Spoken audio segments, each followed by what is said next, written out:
Hi all, ഞാൻ Shaji Kurian from സോഷ്യോപ്രീനിയർ. ആളുകളുടെ വെൽനസ്സിൽ കൂടുതൽ ശ്രദ്ധിക്കുന്ന ഈ ഓർഗനൈസേഷൻ ഇന്ന് നമ്മൾ മീറ്റ് ചെയ്യാൻ പോകുന്ന വ്യക്തി എന്ന് പറയുന്നത് ഒരു വ്യക്തിയുടെ പാഷൻ എന്താണെന്ന് തിരിച്ചറിയുകയും ആ വ്യക്തിക്ക് അദ്ദേഹത്തിൻ്റെ പാഷൻ തന്നെ മനസ്സിലാക്കി കൊടുക്കുകയും ജീവിതത്തിൽ നല്ല നിലയിലേക്ക് ഉയരാൻ വേണ്ടുന്ന, അല്ലെങ്കിൽ നല്ല ഹെൽത്തി ആയിട്ടോ വെൽത്തി ആയിട്ടോ, അല്ലെങ്കിൽ സ്വാതന്ത്ര്യത്തോടെ ജീവിക്കാൻ പ്രാപ്തരാക്കുക, അല്ലെങ്കിൽ സക്സസ്സിലേക്ക് എത്തിക്കാൻ സഹായിക്കുന്ന ഒരു വ്യക്തിയാണ് മിസ്റ്റർ അസ്ലം. അദ്ദേഹം ആലുവയിലാണ് വീട്. ഹീസ് എ ടീച്ചർ, ഒരു ബിടെക് ബിരുദധാരിയാണ്. അദ്ദേഹം കുട്ടികളെ പഠിപ്പിച്ചുകൊണ്ടിരിക്കുന്നു. അദ്ദേഹത്തിൻ്റെ പാഷൻ എന്ന് പറയുന്ന സമൂഹത്തിലെ മറ്റുള്ളവരുടെ പാഷൻ, അവരവരുടെ പാഷൻ തിരിച്ചറിയാൻ സഹായിക്കുക, അങ്ങനെ ആ വ്യക്തിയെ ജീവിതത്തിലെ സക്സസ്സിലേക്ക് എത്തിക്കാൻ സഹായിക്കുന്ന ഒരു വ്യക്തിയാണ്. Welcome mister Aslam. Thank you sir. ഏതായാലും സാറിന്റെ ഒരു കമ്മ്യൂണിറ്റിയായിട്ട് സംസാരിക്കാൻ സാധിച്ചതിൽ വളരെയധികം സന്തോഷം. സാറ് പറഞ്ഞ പോലെ എൻ്റെ വീട് ആലുവയാണ്. അസ്ലം എന്നാണ് പേര്. ഞാൻ ടീച്ചറാണ്. കുറേ വർഷങ്ങളായിട്ട് കുറേ കുട്ടികളായിട്ട് ഇടപഴകിക്കൊണ്ടിരിക്കുന്നതാണ്. അപ്പോൾ അതിൽ നിന്ന് എനിക്ക് മനസ്സിലായ ഒരു കാര്യമാണ്, പല കുട്ടികൾക്കും കൃത്യമായ ലക്ഷ്യങ്ങളില്ല. ഇനി കുട്ടികൾ പഠനം കഴിഞ്ഞൊരു ജോലിയിലേക്ക് എത്തിക്കഴിഞ്ഞാലും കൂടുതൽ ആളുകളും, ഒരു 90% ആണ് കൃത്യമായ പാഷനേറ്റ് ആയിട്ടല്ല വർക്ക് ചെയ്യുന്നത്, എന്തോ ഒരു ജോലി ചെയ്യുന്നു. അപ്പോൾ അതിൽ നിന്നൊക്കെ ഒരു പരിഹാരം എന്നെ കൊണ്ടാവുന്നത് പോലെ ചെയ്യുക എന്നുള്ളതാണ് എൻ്റെ ഉദ്ദേശം. ഓക്കെ, അപ്പൊ എന്നെ ഇതിലേക്ക് ക്ഷണിച്ചതിന് വളരെയധികം സന്തോഷം. ഈ പാഷൻ എന്ന് പറയുന്ന സബ്ജക്റ്റ് എന്താണ്? ഈ പാഷൻ എന്നുള്ള ഈ കൺസെപ്റ്റ് അസ്ലമിനെ ഇൻസ്പയർ ചെയ്യാൻ കാരണം? ഓക്കെ സാർ, പാഷൻ എന്ന് പറഞ്ഞാൽ ഏറ്റവും ചെറുതാക്കി പറഞ്ഞു കഴിഞ്ഞാൽ നമുക്ക് എത്ര ചെയ്താലും മടുക്കാത്തത്. ഇപ്പോൾ ഞാനിപ്പോൾ ഒരു അധ്യാപകനാണ്. എനിക്ക് എത്ര നേരം കഴിഞ്ഞാലും, എത്ര നേരം കുട്ടികളോട് സംസാരിച്ചാലും, എത്ര ദിവസം ചെയ്താലും എനിക്കും അത് കേൾക്കുന്ന കുട്ടിക്കും മടുക്കുന്നില്ല എങ്കിൽ ഞാൻ കൃത്യമായി എൻ്റെ പാഷനിലാണ് വർക്ക് ചെയ്യുന്നത് എന്ന് മനസ്സിലാക്കും. ഇപ്പോൾ അല്ല, വേറൊരു കച്ചവടക്കാരൻ, ഒരു നല്ലൊരു സെയിൽസ്മാൻ, അയാൾ എത്ര നേരം ചെയ്താലും, എത്ര നേരം സെയിൽ ചെയ്താലും ആ തൊഴിലിനോട് ഓരോ ദിവസം കഴിയുന്തോറും, ഓരോ നിമിഷം കഴിയുന്തോറും അത് ഇഷ്ടം കൂടിക്കൂടി വരികയാണെങ്കിൽ അത് പാഷനാണെന്ന് തിരിച്ചറിയാൻ പറ്റും. അതല്ല, ചില ജോലികളുണ്ട് നമുക്ക് കുറച്ച് തന്നെ ചെയ്യുമ്പോൾ തന്നെ ഇതെങ്ങനെയെങ്കിലും അവസാനിപ്പിച്ചാൽ മതി. അപ്പോൾ ഞാനിതിൽ വന്ന് പെട്ടുപോയിന്ന ഒരാൾ പറയുന്നുണ്ടെങ്കിൽ അയാൾ ഒട്ടും അതിൽ പാഷനേറ്റ് അല്ല, ഒരു 0% ഒക്കെ നമുക്ക് കൊടുക്കാം അത്. അപ്പോൾ അതാണ് പാഷൻ എന്ന് പറഞ്ഞാൽ, നമുക്ക് ഏറ്റവും ഇഷ്ടത്തോടു കൂടി ഏറ്റവും മനോഹരമായി ഡെലിവർ ചെയ്യാൻ പറ്റുന്ന ഒരു പ്രവർത്തനം. ചിലർക്കത് ടീച്ചിങ് ആകാം, ചിലർക്കത് ആർട്സ് ആയിരിക്കാം, അല്ലെങ്കിൽ ഡാൻസ് ആയിരിക്കാം, അതും അല്ലെങ്കിൽ ബിസിനസ് ആയിരിക്കും, ചിലർക്കത് ഹെൽത്ത് വെൽനെസ്സുമായിട്ടുള്ള കാര്യങ്ങളായിരിക്കും, ചിലർക്ക് സ്പോർട്സ് ആയിരിക്കും. അപ്പൊ ഇത് എല്ലാവർക്കും പലതരം സ്കില്ലുകളുണ്ട്. അപ്പൊ അതിൽ അവർക്ക് ഏറ്റവും നല്ല രീതിയിൽ ചെയ്യാൻ പറ്റുന്നത്, അത് സമൂഹത്തിന് ഏറ്റവും കൂടുതൽ ഉപകാരപ്രദമാകുന്ന രീതിയിൽ ചെയ്യുന്നതിനെയാണ് പാഷൻ എന്ന് നമുക്ക് ഏറ്റവും സിമ്പിൾ ആയിട്ട് പറയാം. ഓക്കെ, അതൊരു പാഷന്റെ നല്ലൊരു ഡെഫിനിഷൻ കിട്ടി. അതായത് my vacation should be my vocation എന്ന് പറഞ്ഞ് ഞാൻ കേട്ടിട്ടുണ്ട്. നമ്മുടെ ജോലി ആയിരിക്കണം നമ്മുടെ വെക്കേഷൻ. അത്രമാത്രം സന്തോഷത്തോടെ ചെയ്യുന്ന കാര്യമായിരിക്കണം നമ്മുടെ ജോലി. അവിടെയാണ് ശരിയായ ആ വ്യക്തി പാഷൻ തിരിച്ചറിഞ്ഞ് വർക്ക് ചെയ്യുന്നതെന്ന് നമുക്ക് മനസ്സിലാവും. ഓക്കെ, ഈ പാഷൻ, ആൾക്കാരെ പാഷൻ കണ്ടെത്താൻ സഹായിക്കുന്ന മിസ്റ്റർ അസ്ലം എന്തെല്ലാം ചലഞ്ചസ് ആണ് സാധാരണ ഫേസ് ചെയ്യാറുള്ളത്? ചലഞ്ചസ് എന്ന് വെച്ചാൽ ഇപ്പോൾ പാഷനുമായിട്ട് ബന്ധപ്പെട്ട ചലഞ്ചസ് എന്ന് പറയുമ്പോൾ നമുക്ക് എല്ലാ പാഷനും നമ്മുടെ ഒരു ജീവിതോപാധിയായിട്ട് ഇപ്പോൾ എടുക്കാം. ചിലപ്പോൾ ഒരു ഉദാഹരണം പറഞ്ഞാൽ, എനിക്ക് നന്നായിട്ട് ചിത്രം വരയ്ക്കാൻ ഇഷ്ടമാണ്, പക്ഷെ ചിലപ്പോൾ എനിക്ക് അത് എൻ്റെ ഒരു ജീവിത ഉപാധിയായിട്ട്, എൻ്റെ ഒരു ലൈഫ് മുന്നോട്ട് കൊണ്ടുപോകാനുള്ള ഒരു വരുമാന മാർഗമായിട്ട് ചിലപ്പോൾ നമുക്ക് എടുക്കാൻ പറ്റാത്തതുണ്ട്. അപ്പോൾ ചിലർക്ക് പാഷൻ എന്ന് പറയുമ്പോൾ എന്തോ അവർക്ക് ഹോബിയായിട്ട് പലപ്പോഴും ഇത് തെറ്റിദ്ധരിക്കപ്പെടാറുണ്ട്, പാഷനും ഹോബിയും തമ്മിൽ. അപ്പോൾ ഹോബി പലപ്പോഴും നമുക്ക് ഒരു ജീവിതോപാധിയായിട്ട് മാറ്റാൻ പറ്റും. അപ്പൊ അതാണ് എന്താണ് പാഷൻ എന്ന് സെലക്ട് ചെയ്യുക എന്നുള്ളത് പലർക്കും വളരെ ബുദ്ധിമുട്ടുള്ള കാര്യം. പിന്നെ അതുപോലെ തന്നെ ഓരോരുത്തരുടെ സ്കില്ല് ഐഡന്റിഫൈ ചെയ്യും. അപ്പൊ എന്ത് സ്കില്ലാണ് ഉള്ളത്, എനിക്ക് എന്തെല്ലാം സ്കില്ല് ഉണ്ടെന്നുള്ളത് ഐഡന്റിഫൈ ചെയ്യാനുള്ള ഒരു ടൂളിന്റെ അഭാവം. നമ്മുടെ ഒരു വിദ്യാഭ്യാസ സിസ്റ്റത്തിലൊക്കെ നമുക്ക് എല്ലാവർക്കും അറിയാം, ഞാൻ പഠിക്കുന്ന സമയത്താണെങ്കിലും ഒരു 10ാം ക്ലാസ് കഴിഞ്ഞാൽ പ്രീ ഡിഗ്രിക്ക് പോകണം. പ്രീ ഡിഗ്രിക്ക് പോകുമ്പോൾ ഏത് ഗ്രൂപ്പ് സെലക്ട് ചെയ്യണമെന്ന് ചോദിച്ചാൽ ഒരു ഞാൻ ചെയ്തത് ആദ്യം ഫസ്റ്റ് ഗ്രൂപ്പ്, പിന്നെ സെക്കൻഡ് ഗ്രൂപ്പ്, പിന്നെ തേർഡ് ഗ്രൂപ്പ്, പിന്നെ ഫോർത്ത് ഗ്രൂപ്പ്. അപ്പോൾ നമുക്കറിയാം 1, 2, 3, 4 ആ ഒരു സ്ഥാനത്താണ് പലപ്പോഴും നമ്മളുടെ ഇപ്പോഴത്തെ കുട്ടികൾ വരെ കോഴ്സ് സെലക്ട് ചെയ്യുന്നത്. അപ്പോൾ ഓരോരുത്തരുടെ സ്കില്ല് അനുസരിച്ചുകൊണ്ടുള്ള ഒരു ഐഡന്റിഫിക്കേഷൻ സ്കൂൾ തലത്തിൽ പോലും നടക്കുന്നില്ല. അതുകൊണ്ട് തന്നെയാണ് പാഷനെ കുറിച്ചുള്ള ഇമ്പോർട്ടൻസ് ഒന്നും അറിയാൻ പറ്റാത്തത്. അപ്പോൾ അത് നമ്മുടെ ഇപ്പോൾ നിലവിലുള്ള ഒരു വിദ്യാഭ്യാസ സിസ്റ്റം തന്നെയാണ് പാഷൻ ഐഡന്റിഫിക്കേഷനിലും ആളുകൾ പാഷനേറ്റ് ആയിട്ട് വർക്ക് ചെയ്യുന്ന ആളുകളുടെ എണ്ണം കുറയാനും പ്രധാനപ്പെട്ട ഒരു കാരണം. ശരിക്കും പറഞ്ഞ ആളുകളുടെ പാഷൻ സ്കൂൾ തലത്തിൽ വളരെ ചെറുപ്രായത്തിൽ തന്നെ പാഷൻ ഐഡന്റിഫൈ ചെയ്ത് കൊടുത്താൽ തന്നെ ഈ ലോകം നന്നാവും എന്നുള്ളതിന് യാതൊരു സംശയമില്ല, അല്ലേ?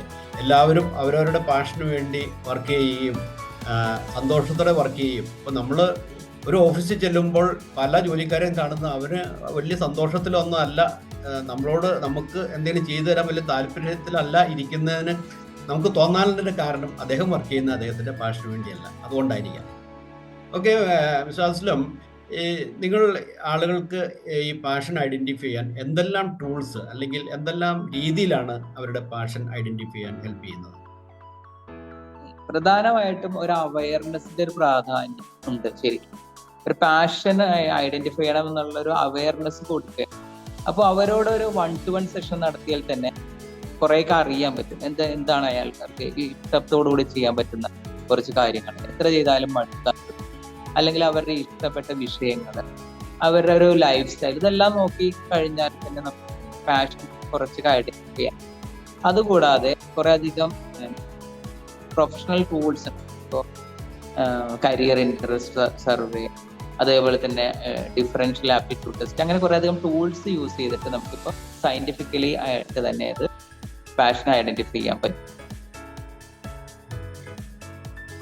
ഇപ്പോൾ സപ്പോസ് ഒരു വ്യക്തി, ഒരു ജോലി ചെയ്യുന്ന ഒരു വ്യക്തി, അദ്ദേഹം വർക്ക് ചെയ്യുന്നത് അദ്ദേഹത്തിൻ്റെ പാഷനല്ല എന്ന് തിരിച്ചറിഞ്ഞ വ്യക്തിക്ക് അദ്ദേഹത്തിൻ്റെ പാഷൻ ഐഡന്റിഫൈ ചെയ്ത് അതിലേക്ക് എത്താൻ വേണ്ടി എന്തെല്ലാം നമുക്ക് ചെയ്യാൻ സാധിക്കും? ഓക്കെ, ഇപ്പൊ ഞാൻ നേരത്തെ പറഞ്ഞിരുന്നു ഒരു 90% വ്യക്തികളും ജോലി ചെയ്യുന്നത് പാഷനേറ്റ് ആയിട്ടല്ല. കുറെ പേര് അത് തിരിച്ചറിയും. എനിക്ക് എന്റെ യഥാർത്ഥമായ രീതി അങ്ങനെയല്ല. ഇപ്പൊ നമ്മൾ പലരോടും സംസാരിച്ചുകൊണ്ടിരിക്കുമ്പോൾ ഞാനൊരു ടീച്ചറാണ്, പക്ഷെ എനിക്ക് ഏറ്റവും കൂടുതൽ ഇഷ്ടം ബിസിനസ് ചെയ്യാനാണ്. ചില ബിസിനസ്സുകാർ പറയും ഞാനൊരു ബിസിനസ്സുകാരനാണ്, പക്ഷെ എനിക്ക് ഏറ്റവും നന്നായിട്ട് ചെയ്യാൻ ഇഷ്ടം ടീച്ചിങ് ആണ്. ചിലർ പറയും എനിക്ക് നന്നായിട്ട് ഫുട്ബോൾ കളിക്കാനോ ആ ഫീൽഡിൽ പോകാനായിട്ട് എനിക്ക് ഇഷ്ടം എന്ന് പറയും. ചിലവർ അതിൽ വല്ലാണ്ട് വേദനിക്കും. എന്റെ പാഷൻ അതാണല്ലോ, എനിക്ക് നന്നായിട്ട് സംഗീതത്തിൽ പോകാനായിരുന്നല്ലോ ഇഷ്ടം, അത് പറ്റുന്നില്ലല്ലോ എന്നിങ്ങനെ വേദനിച്ചുകൊണ്ടിരിക്കുന്ന ആ വേദന ഉണ്ടല്ലോ, അത് അനുഭവിക്കുന്ന സമയത്ത് ആ പാഷൻ മുറുകെ പിടിച്ചു കഴിഞ്ഞാൽ നമ്മുടെ പാഷൻ അതല്ല എന്ന് തിരിച്ചറിയും. അതിനെ ക്വിറ്റ് ചെയ്തു പുതിയതിലേക്ക് എത്തിപ്പെടാനുള്ള ഒരു രീതി, അത് നമ്മൾ എല്ലാവരും അത് ചെയ്യണം. അത് ചെയ്താൽ എന്താ ഗുണം എന്ന് വെച്ചാൽ ആ പർട്ടിക്കുലർ വ്യക്തിക്ക് മാത്രമല്ല സമൂഹത്തിന് വളരെയധികം ഗുണം ചെയ്യും. ഇപ്പൊ സാർ നേരത്തെ പറഞ്ഞ പോലെ ഇപ്പൊ നമുക്കൊരു ഹോസ്പിറ്റലിൽ വർക്ക് ചെയ്യുന്ന നേഴ്സിന്റെ കാര്യം നോക്കാം. ആ നേഴ്സ് പാഷനേറ്റ് ആയിട്ടാണ് വർക്ക് ചെയ്യുന്നതെങ്കിൽ അത് അവരുടെ മുന്നിൽ വരുന്ന രോഗിയോട് വളരെ കരുതലോടുകൂടി, പ്രത്യേകിച്ച് ഒരു പരിഗണനയോടുകൂടിയായിരിക്കും അവർ ആ രോഗിയെ ശുശ്രൂഷിക്കുന്നത്. അപ്പോൾ അതുകൊണ്ട് എന്താണെന്ന് വെച്ചാൽ ഒന്നാമത് രോഗിക്കും അവരുടെ കുടുംബത്തിനും നല്ലൊരു കെയർ കിട്ടും. അതിനേക്കാൾ ഉപരി ഈ ജോലി ചെയ്യുന്ന നേഴ്സിന് ഭയങ്കര സന്തോഷം കിട്ടും. അവർ എത്ര നേരം വർക്ക് ചെയ്താലും അവർക്ക് മടുക്കില്ല. ഇവരുടെ സന്തോഷം അവരുടെ ഫാമിലിയിൽ മാറും. അപ്പോൾ എല്ലാവരും പാഷനേറ്റ് ആയിട്ട് വർക്ക് ചെയ്താൽ നമ്മുടെ കമ്മ്യൂണിറ്റി മുഴുവനും അതിന്റെ ഒരു ഗുണം കിട്ടും. ഒന്ന് ആലോചിച്ച് നോക്കിയ ഒരു ബസ് ഡ്രൈവർ, ബസ് കണ്ടക്ടർ, നമ്മൾ പബ്ലിക്കായിട്ട് വർക്ക് ചെയ്യുന്ന എല്ലാവരും പാഷനേറ്റ് ആയിട്ടാണ് വർക്ക് ചെയ്യുന്നതെങ്കിൽ എത്ര രസകരമായിരിക്കും നമ്മുടെ ലോകം മുഴുവൻ. ഇപ്പൊ പലരും ഇപ്പൊ ചില ബസ്സിലെ കണ്ടക്ടർമാർ ഇത്ര ഷൗട്ട് ചെയ്ത് നമ്മളോട് സംസാരിക്കുന്നത് അവൻ ഗതികേട് കൊണ്ടാണ് ഈ ഒരു ജോലി ചിലപ്പോൾ തിരഞ്ഞെടുക്കുന്നുണ്ടാവും. ചില ടീച്ചേഴ്സ് ഇങ്ങനെ ഭയങ്കരമായിട്ട് ഷൗട്ട് ചെയ്ത് കുട്ടികളോട് അവരുടെ മുഴുവൻ ഒരു ഭാവി നഷ്ടപ്പെട്ട രീതിയിൽ പ്രവർത്തിക്കുന്നത് അവർക്ക് ആ ഒരു ജോബിനോട് പാഷൻ ഇല്ലാത്തതുകൊണ്ടാണ്. അപ്പോൾ അതുകൊണ്ട് തന്നെ പാഷൻ ഐഡന്റിഫൈ ചെയ്ത് ആ ഒരു രീതിയിൽ മാറ്റിയാൽ തന്നെ നമ്മുടെ സമൂഹത്തിൽ കിട്ടുന്ന ഒരു മെച്ചം, അതിൻ്റെ ഒരു കിട്ടുന്ന ഒരു വലിയൊരു ഗുണങ്ങൾ വളരെ വലുതായിരിക്കും. അതാണ് ഞാൻ പ്രധാനമായിട്ടും ഇതിലേക്ക് ഫോക്കസ് ചെയ്യുന്നത്. അപ്പൊ പാഷനേറ്റ് ആയിട്ട് വർക്ക് ചെയ്യുന്ന നമ്മൾക്ക് സമൂഹത്തെ തന്നെ മാറ്റിയെടുക്കാൻ സാധിക്കും. അത് ആക്ച്വലി ശരിക്കും പറഞ്ഞാൽ നമ്മൾ ചെറുപ്പം മുതൽ സ്കൂളിൽ കൊടുക്കേണ്ടതല്ലേ. ഇപ്പോൾ ഉദാഹരണത്തിന് നമ്മുടെ നോർത്ത് ഇന്ത്യൻ സ്റ്റേറ്റ്, ബീഹാർ പോലുള്ള സ്റ്റേറ്റിൽ നിന്ന്, ഞാൻ എയർഫോഴ്സിൽ വർക്ക് ചെയ്യുമ്പോൾ പല സ്റ്റേറ്റിലുള്ള ആൾക്കാരുമായിട്ട് വർക്ക് ചെയ്തിരുന്നു. നമ്മൾ എല്ലാം സയൻസും സോഷ്യൽ സ്റ്റഡീസും ജനറലായിട്ട് 10th സ്റ്റാൻഡേർഡ് വരെ പഠിക്കുന്നു. പക്ഷേ അവർ 7th സ്റ്റാൻഡേർഡിൽ വെച്ച് ജനറൽ സ്റ്റഡീസ് എല്ലാം നിർത്തിയിട്ട് സ്പ്ലിറ്റ് ചെയ്ത് ഓരോരുത്തരുടെ ഇൻട്രസ്റ്റ് അനുസരിച്ച് അവർ മാത്തമാറ്റിക്സിന് ഒരു സ്ട്രീം, ഫിസിക്സിന് വേറെ സ്ട്രീം, അങ്ങനെ അവർ പഠിക്കും. അതുകൊണ്ട് നമ്മൾക്ക് കാണാൻ സാധിക്കും ബീഹാറിൽ നിന്ന് വരുന്ന ടെക്നിക്കൽ ബ്രാഞ്ചിലേക്ക് വരുന്ന കുട്ടികൾ മാത്തമാറ്റിക്സിൽ ഭയങ്കര മിടുക്കന്മാരാണ്. പക്ഷെ അവിടെ പ്രശ്നം ഞാൻ കണ്ടതെന്ന് പറഞ്ഞാൽ അവർക്ക് കമ്മ്യൂണിക്കേറ്റ് ചെയ്യാൻ പറ്റില്ല, ഇംഗ്ലീഷ് അറിയില്ല. അപ്പോൾ ഇത് 2 തരത്തിലും പല ആൾക്കാരും പറയുന്നുണ്ട്. അവർക്ക് ലാംഗ്വേജിൻ്റെ പ്രശ്നമുണ്ട്, അവർക്ക് നമ്മളോട് ഈ മാത്തമാറ്റിക്സ് അറിയാം, മാത്തമാറ്റിക്സ് എന്താണെന്ന് പറഞ്ഞു തരാൻ പറ്റാത്തൊരു സ്ഥിതിയുണ്ട്. അപ്പോൾ നമ്മൾ പാഷൻ ഐഡൻറ്റിഫൈ ചെയ്യാൻ വേണ്ടി ഓരോരുത്തരും ഏത് സ്ട്രീമിൽ അല്ലെങ്കിൽ അവരവർക്ക് എന്തിലേക്ക് കരിക്കുലത്തിലേക്ക് മാറണം എന്ന് മനസ്സിലാക്കി കൊടുക്കുന്ന ബേസിക് ആയിട്ടുള്ള ഇൻസ്റ്റിങ്ക്റ്റ്, ഒരു വ്യക്തിയുടെ ബേസിക് ആയിട്ടുള്ള ഇൻസ്റ്റിങ്ക്റ്റ്. ഇപ്പം ജപ്പാനീസിലോ അല്ലെങ്കിൽ ചൈനയിലൊക്കെ കാണുന്ന വളരെ ചെറിയ കുട്ടികൾക്ക് തന്നെ സ്പോർട്സിൽ താല്പര്യം ഉണ്ടാക്കി കൊടുത്ത് അവർ ജിംനാസ്റ്റിക്സ് ഒക്കെ ആക്കുന്നുണ്ട്. പക്ഷെ അതിന് എതിരഭിപ്രായം പറയുന്ന വ്യക്തികളുണ്ട്. അപ്പോൾ ശരിക്കും പറഞ്ഞാൽ നമ്മളൊരു പ്രായം കഴിഞ്ഞതിന് ശേഷമാണോ പാഷൻ ഐഡൻറ്റിഫൈ ചെയ്യേണ്ടത്? അത് കൊച്ചുനാൾ മുതൽ നമ്മൾക്ക് അത് വളർത്തിയെടുക്കാൻ പറ്റുന്ന ഒരു കാര്യമാണ്. സാറ് ഇത് പാഷനുമായിട്ട് ബന്ധപ്പെട്ട് സാറൊന്ന് ആലോചിച്ചാല് സാറിന് ഏറ്റവും ഇഷ്ടപ്പെട്ട ഇപ്പൊ ചെയ്യുന്ന കാര്യങ്ങൾ ചെറുപ്പത്തിലെ തന്നെ ഭയങ്കര ഇഷ്ടമായിട്ട് തോന്നിയിട്ടുണ്ടാവും, അല്ലെങ്കിൽ ഏതെങ്കിലും ഒരു തരത്തിൽ അപ്പോൾ സാർ അതുമായിട്ട് വർക്ക് ചെയ്തിട്ടുണ്ട്. ഇപ്പൊ എനിക്ക് പറഞ്ഞല്ലോ മറ്റുള്ളവരുടെ കാര്യങ്ങൾ കേൾക്കാൻ ഭയങ്കര ഇഷ്ടം. ഞാൻ എൻ്റെ വളരെ ചെറുപ്പത്തിലെ തന്നെ ഇതിനോട് ഭയങ്കര പാഷനേറ്റ് ആയിട്ട് വർക്ക് ചെയ്ത് വരുന്നുണ്ട്. അപ്പൊ ഒരു കുട്ടി ജനിച്ചു വരുമ്പോൾ തന്നെ അവന്റെ എല്ലാ സ്കില്ലുകളും എല്ലാം ഉണ്ട്. അപ്പൊ അതുകൊണ്ട് എത്ര നേരത്തെ ഇതിലേക്ക് അലൈൻ ചെയ്യുന്നു അത്ര നല്ലതാണ്.